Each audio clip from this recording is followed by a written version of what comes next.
ભૂમાફિયાઓ અને છેતરપિંડી કરનારા તત્વો સામે સુરત પોલીસની ઇકો સેલ પાંખે લાલ આંખ કરી છે। શહેરના ડુમ્મસ વિસ્તારમાં આવેલી કરોડોની કિંમતની જમીન બોગસ દસ્તાવેજોના આધારે પચાવી પાડવાના ગુનામાં પોલીસે આરોપી મોહસિન કાદર મિયા પઠાણની ધરપકડ કરી છે।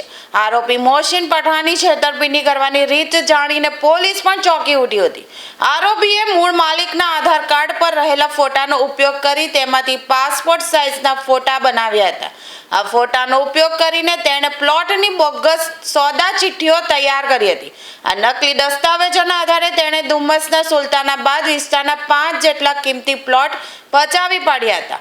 પ્લોટના મૂળ માલિકને આ અંગે કોઈ જ જાણ ન હતી। જ્યારે માલિકને પોતાની જાણ બહાર જમીનના સોદા થઈ ગયા હોવાથી શંકા ગઈ ત્યારે સમગ્ર મામલે પોલીસ ફરિયાદ નોંધાવવામાં આવી હતી।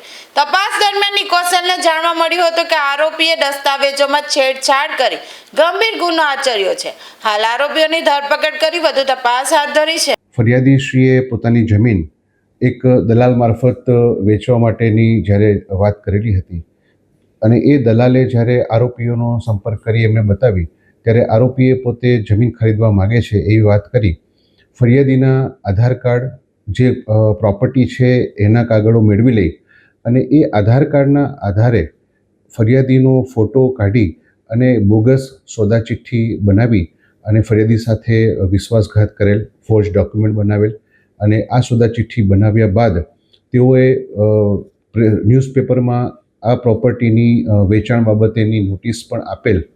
ફરિયાદીને આ બાબતની જાણ થતાં તુરત જ પોલીસનો સંપર્ક કરતાં આ બાબતે ગુનો નોંધી એફઆઈઆર નોંધવામાં આવેલ છે।